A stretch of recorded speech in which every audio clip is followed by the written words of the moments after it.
आदरणीय किसान भाइयों, इन पंजाब शुगर मिल में आपका बहुत बहुत स्वागत, हार्दिक अभिनंदन। आइए, गन्ने के खेती बाड़ी कार्यक्रम में आपका बहुत बहुत स्वागत है। और आज हम गन्ने के बहुत से हानिकारक कीटों की चर्चा समय समय पे करते रहते हैं और तमाम तरह की समस्याओं पर बातचीत होता रहता है। वैसे हम आज आपको बात करेंगे, बहुत से किसानों ने ये प्रश्न किया कि दीमक का कोई ठोस नियंत्रण के बारे में आप थोड़ा सा बताइए। तो आइए हम आज आप चर्चा करते हैं दीमक, जिन्हें आप अंग्रेजी में टर्माइट कहते हैं।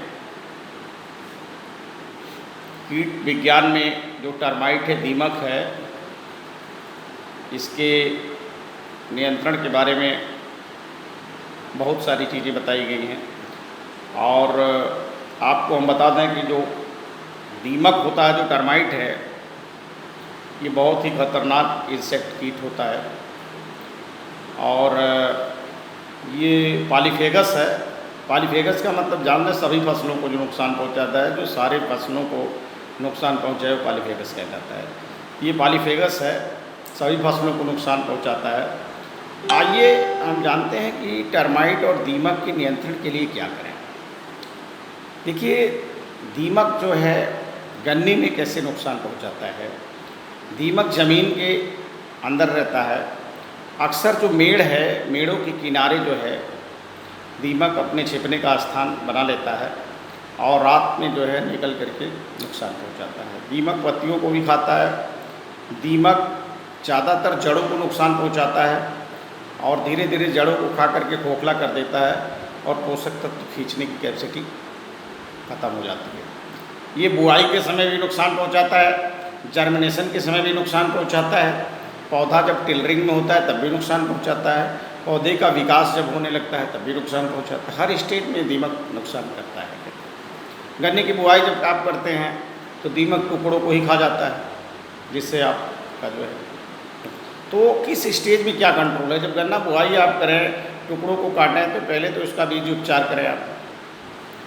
उसका जो है बीज उपचार जो है, सबसे पहले आप बीज उपचार उसका करें बाविस्टीन से जो है और 100 ग्राम मेलाथियान से। ये बीज उपचार जब आप करेंगे तो दीमक वहाँ तक नहीं जाएगा, टुकड़े तक आपके, और जो है आपका नियंत्रण होगा। दूसरी चीज़ क्या है, बोते समय आप नालियों में 10 किलो फोरेट आप डाल करके टुकड़े को बिछाएं, या फिर उसके बाद बोने के बाद अगर फोरेट आप नहीं डाल पाएँ, क्लोरोफायरिफास की आप ड्रेंचिंग करें। ये बोते समय हुआ। दूसरी चीज़ क्या है, बोने से, बुआई से पहले भी इसका कंट्रोल आप कर सकते हैं गर्मियों में गहरी जुताई करके, कि आप इसका नियंत्रण कर सकते हैं। मेड़ों के घास वगैरह को आप साफ करें और ज़्यादातर जो है कीटनाशक दवाओं का स्प्रे आप मेड़ों के किनारे किनारे करें। अगर कोई बिल टाइप का दिखता है या तमाम ऐसे सीढ़ी नुमा संरचनाएँ दिखती हैं, कुछ बिल दिखते हैं, उसमें आप क्योनाल्फास सल्फास की गोली डाल करके उसको आप फूट दें, उसमें बढ़िया से जो है मिट्टी भर दें, जिसमें दीमक रहेगा तो मर जाएगा। तो ये गन्ने के भीतरी ऊतक को जो है खाता है और धीरे धीरे जो है गन्ने को कमज़ोर कर देता है। प्रकोप है, तेज़ होता है, जड़ों को खाता है, जड़ें को खाते खाते स्टेम तक पहुंच जाता है, पत्तियों को भी खाता है, तो दीमकों से बड़ा नुकसान होता है। आइए हम आपको बताते हैं कि दीमक के नियंत्रण के लिए आप क्लोरोपायरिफास का प्रयोग करें और क्लोरोपायरिफास से दीमक का नियंत्रण आपका हो जाएगा। आप जो है 2 लीटर क्लोरोपायरिफास जो है 400 लीटर पानी में मिला करके इसका आप ड्रेंचिंग भी कर सकते हैं। और आप जो है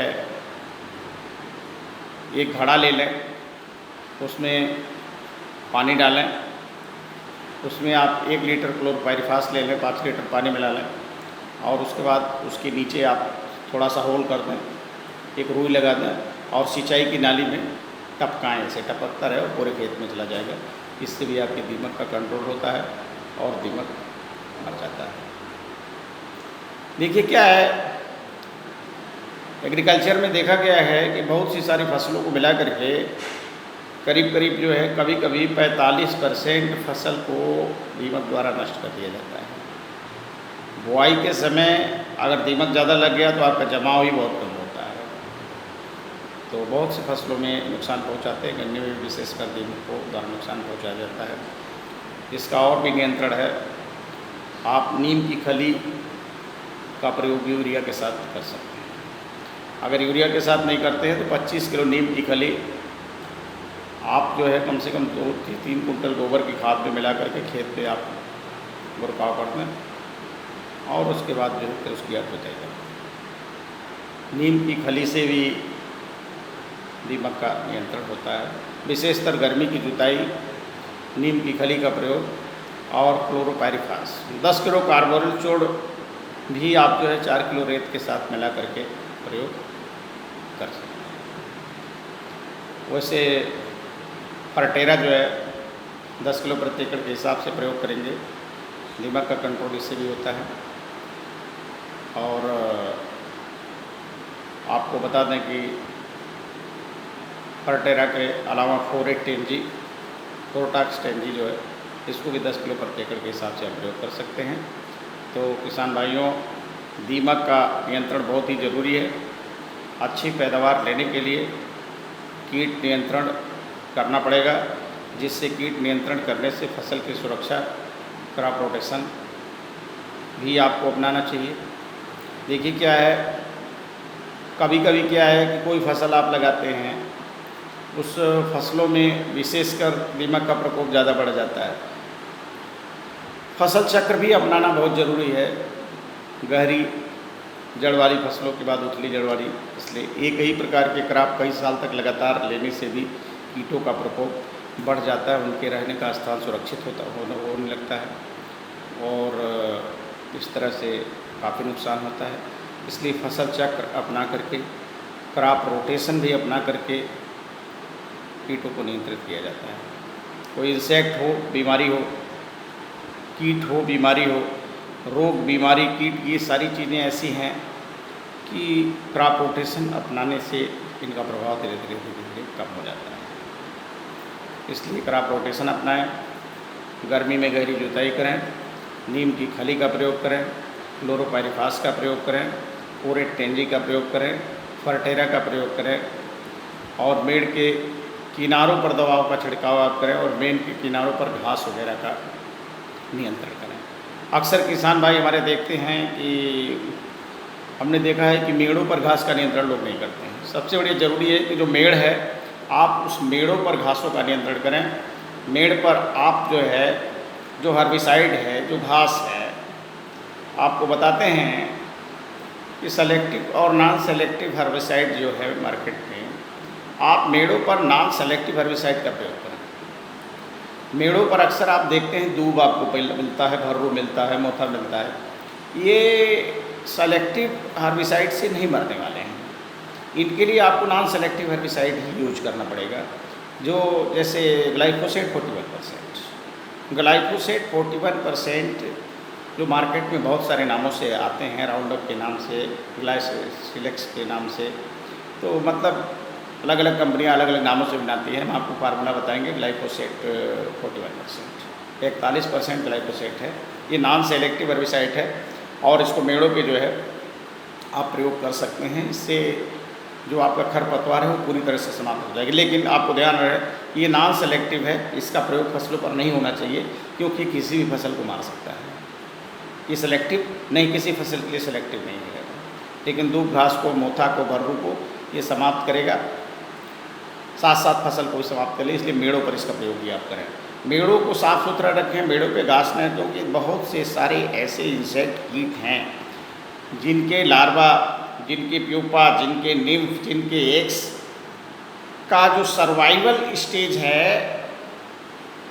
वो मेड़ों पे ही है। मेड़ों की घासों में छिपने का उनको एक स्थान मिलता है। ग्रास हॉपर वगैरह है, मेड़ों में ही छिप जाते हैं, मेड़ की घासों में ही पड़े रहते हैं। तो ये सब चीज़ जो है आपको ध्यान देना होगा। 250 ml ग्लाइफोसेट 41%, ये आप जो है 10 टंकी पानी में मिला करके आप मेढक पे स्प्रे करें। स्प्रे में आपको ध्यान देना होगा कि स्प्रे करने के बाद बरसात नहीं होनी चाहिए, कम से कम उसको 6 घंटा धूप मिलना चाहिए। धूप मिलेगा तो ये जो आपका खरपतवार है घास है उसकी स्टोमेटा को बंद कर देगा और पूरी तरह से उसकी भोजन बनाने की कैपेसिटी समाप्त हो जाएगी और धीरे धीरे आपका घास 1 से 1.5 महीने में पूरी तरह से समाप्त हो जाएगा, उसकी जड़ें तक सड़ जाएंगी। हाँ, अगर ये है कि उसका प्रभाव थोड़ा सा अगर कम आपको दिखता है, देखिए क्या है, किसी भी हर्बिसाइड का डोज घास की सघनता पर निर्भर करता है। आप बोलेंगे कि ये डोज इतने एकड़ का, इतने नहीं, ऐसा नहीं। क्या घास की सघनता क्या है उसके ऊपर भी उसका डोज निर्धारित किया जाता है। अगर घास की सघनता जाता है तो आपको दवा की मात्रा थोड़ी बढ़ानी पड़ती है। स्प्रे का मतलब पूरी पत्ती पूरी भीगनी चाहिए आपको ऐसे स्प्रे करते समय, और पत्ती भीग जाएगा तो आप अगर देखें तो 1 महीने बाद एक स्प्रे आप और उसमें मार दें, 25 से 30 दिन बाद एक स्प्रे और कर दें। 2 स्प्रे करने के बाद पूरी तरह से आपका घास 2 से 2.5 महीने में पूरी तरह मेड़ पे समाप्त हो जाएगा और मेड़ आपका बिल्कुल साफ सुथरा है।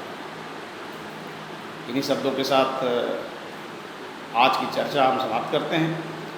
आगे फिर खेती बाड़ी कार्यक्रम में गन्ने की चर्चा करते रहेंगे। अगर आपका कोई प्रश्न है किसी रोग से, कीट से, बीमारी से, न्यूट्रिएंट से, तो आप अपना जो है प्रश्न कमेंट बॉक्स में डाल सकते हैं, जिसका जवाब आपको समय समय पर दिया जाएगा। नमस्कार, किसान भाइयों को बहुत बहुत स्वागत।